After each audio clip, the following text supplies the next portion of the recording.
ഇങ്ങനെയാണ് ഗുരുവിൻ്റെ സഞ്ചാര ഭൂപടം പ്രവർത്തിക്കുന്നത്. ഗുരു എങ്ങോട്ടാണ് പോകുന്നത് എന്നൊരാൾക്ക് നിശ്ചയിക്കാൻ പറ്റില്ല. താങ്കൾ ഈ വഴി നടന്ന് ഈ വഴി എത്തിച്ചേരണം എന്ന് ഗുരുവിനോട് ഒരു ഗുരുവും പറഞ്ഞിട്ടില്ല. അദ്ദേഹത്തിൻ്റെ അന്തരാത്മാവ്, അദ്ദേഹത്തിൻ്റെ മനസാക്ഷി പറഞ്ഞ വഴികളിലൂടെ ഗുരു സഞ്ചരിച്ചു. ആ വഴികളെല്ലാം ശ്രീനാരായണ ദർശനത്തിൻ്റെ ഏറ്റവും വലിയ വൈദ്യുത കാന്തിക പ്രസരണങ്ങൾ ഉൽപ്പാദിപ്പിക്കുന്ന ഇടങ്ങളായി മാറിയത് കൊണ്ടാണ് സത്യത്തിൽ വർഷാവർഷം ചെമ്പഴന്തിയിലും ശിവഗിരിയിലും ഇപ്പോൾ കേരളത്തിലെ അസംഖ്യം സ്ഥലങ്ങളിൽ ശ്രീനാരായണ സദസ്സുകൾ ഇങ്ങനെ നടന്നുകൊണ്ടിരിക്കുന്നത്.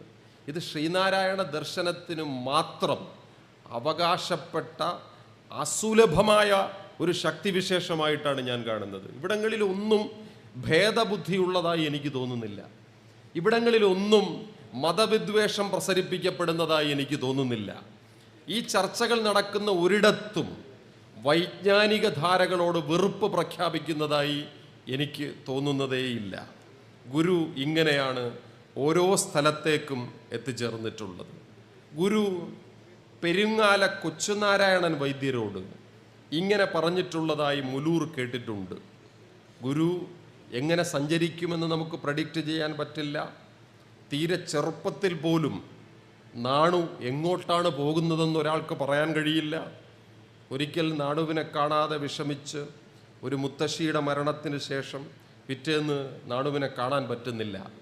ഞാൻ ആ സന്ദർഭത്തെ വായിച്ചത് എർലിൻ കാഗയുടെ മൗനത്തെക്കുറിച്ചിട്ടുള്ളൊരു പുസ്തകത്തെ മുൻനിർത്തിയിട്ടാണ്. ആ സംഭവം നടന്ന സ്ഥലമാണ് ചെമ്പഴന്തി. മുത്തശ്ശി മരിച്ചു, ആളുകളെല്ലാം സങ്കടപ്പെട്ടു. മുത്തശ്ശിയുടെ ശവസംസ്കാര ചടങ്ങുകളൊക്കെ കഴിഞ്ഞു. ഇവിടെ എവിടെയോ ആണ് ആ സംഭവം നടന്നതെന്നാണ് ഞാൻ വിചാരിക്കുന്നത്. ആ വീട് മുറ്റത്തായിരിക്കണം, വയൽവാരത്തിൻ്റെ മുറ്റത്ത്. കുഞ്ഞിനെ കാണാതെ എല്ലാവരും ഓട്ടമായി. കുറച്ച് പേർ ഈ വഴി ഓടി, കുറച്ച് പേർ ആ വഴി ഓടി, കുറച്ച് പേർ വീടിൻ്റെ പിന്നാലെ ഓടി, കുറച്ച് പേർ താഴെ ഏലാക്കരയിലേക്ക് ഓടി, കുറച്ച് പേർ ക്ഷേത്രത്തിൻ്റെ അടുത്തോടി. കുഞ്ഞിനെ കാണുന്നില്ല. കുറേ കഴിഞ്ഞപ്പോൾ ഒരാൾ വന്ന് പറയുന്നുണ്ട്, നാണുക്കുഞ്ഞ് ആ അമ്പലത്തിനടുക്കൽ കാട്ടിൽ ഒറ്റയ്ക്കിരിക്കുന്നത് കണ്ടു, കുഞ്ഞിനെ ഞാൻ കൂട്ടി വന്നിട്ടുണ്ട്. അപ്പോൾ കുട്ടിയോട് ചോദിക്കുന്നു. ഈ ചോദ്യമൊക്കെ നമുക്ക് പുനഃസൃഷ്ടിക്കാൻ പറ്റണം. അവൻ നടന്നുപോയ വഴികൾ ആ കുട്ടിയുടെ മനസ്സിൽ കൃത്യമായി രേഖപ്പെടുത്തി വച്ചിട്ടുണ്ട്. ഏത് പറങ്കിമാവിൻ കൊമ്പിലാണ് കയറിയിരുന്ന് ധ്യാനിക്കേണ്ടതെന്നുള്ളതിനെക്കുറിച്ച് ആ കുട്ടിയുടെ മനസ്സിൽ രേഖപ്പെടുത്തി വച്ചിട്ടുണ്ട്.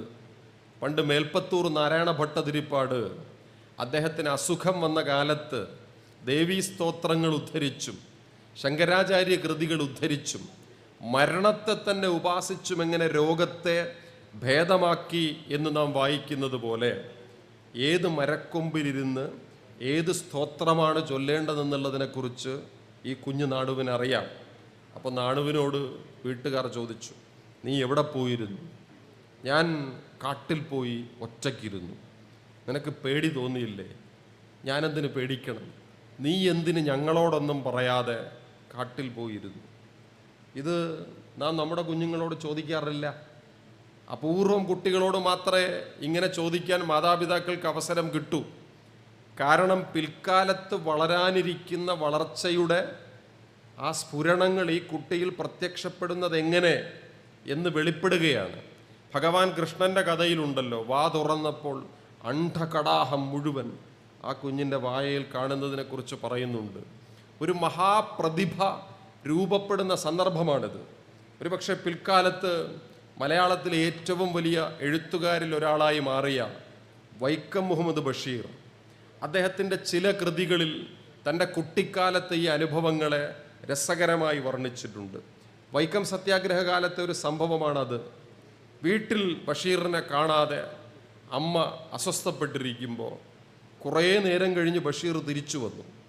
അവൻ ഓടി വന്നിട്ട് പറയുകയാണ്, ഉമ്മ, ഞാൻ ഗാന്ധിയെ തൊട്ടു. ആ തൊട്ട വിരൽ ബഷീർ ഉമ്മാക്ക് കൊടുക്കുന്നുണ്ട് ചുംബിക്കാൻ വേണ്ടി. ഗാന്ധിയെ തൊട്ട ബഷീറിൻ്റെ വിരലിനെ ഉമ്മ ചുംബിക്കുന്നു.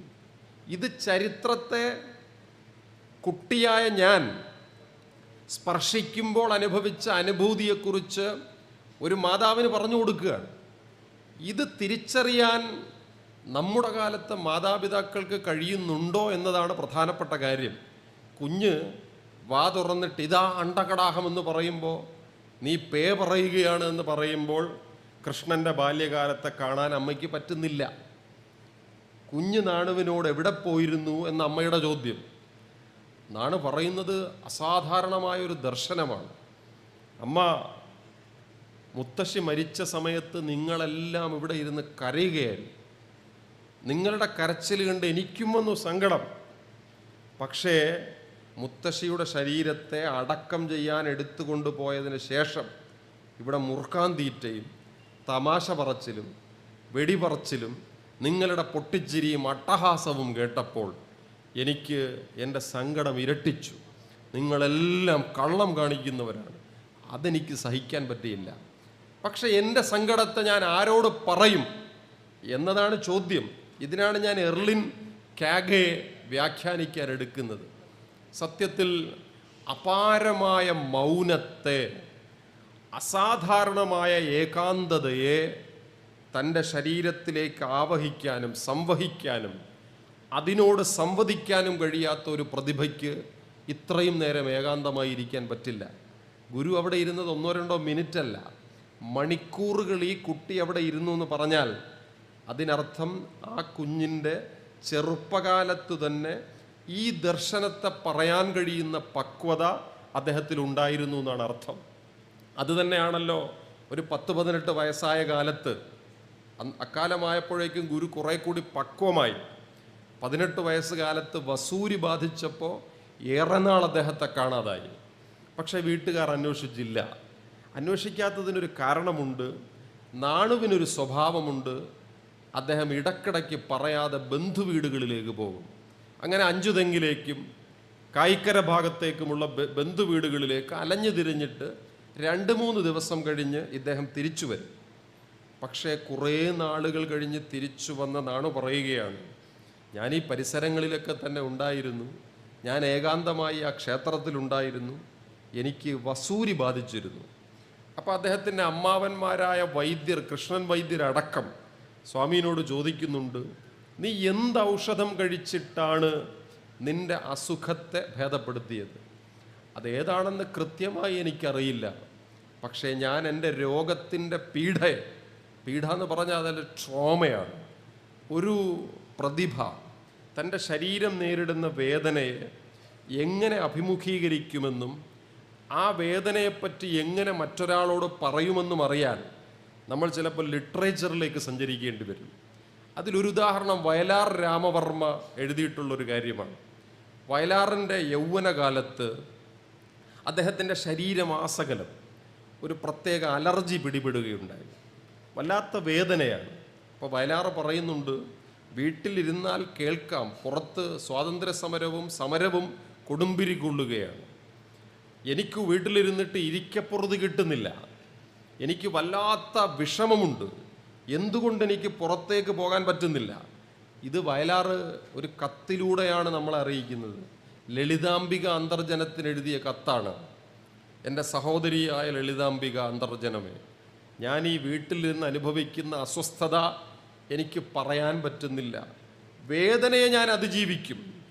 ഈ വേദനയെപ്പറ്റി ഒരു പ്രതിഭ തൻ്റെ കവിതയോടും മറ്റൊരു പ്രതിഭയോടും സംവദിക്കുന്നതിനെ കുറിച്ചിട്ടുള്ള ഡയലോഗാണിത്.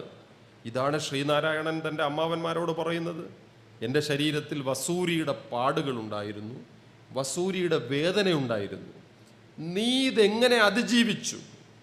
നീ ഇത് ഓരോ നിമിഷവും എങ്ങനെ തള്ളി നീക്കി? ഞാൻ ഈശ്വരനോട് സംസാരിച്ചു, ഞാൻ ദേവിയോട് സംസാരിച്ചു, ഞാൻ എന്നോട് തന്നെ സംസാരിച്ചു. ഇത് ഒരു സാധാരണ മനുഷ്യന് മനസ്സിലാക്കാൻ പറ്റുന്ന കമ്മ്യൂണിക്കേഷൻ അല്ല, വിനിമയമല്ല. ഈ കമ്മ്യൂണിക്കേഷനാണ് സത്യത്തിൽ വരണപ്പള്ളിയിലെ താമസകാലത്ത് ശ്രീനാരായണൻ എഴുതിയ കൃതികളിലുമുള്ളത്.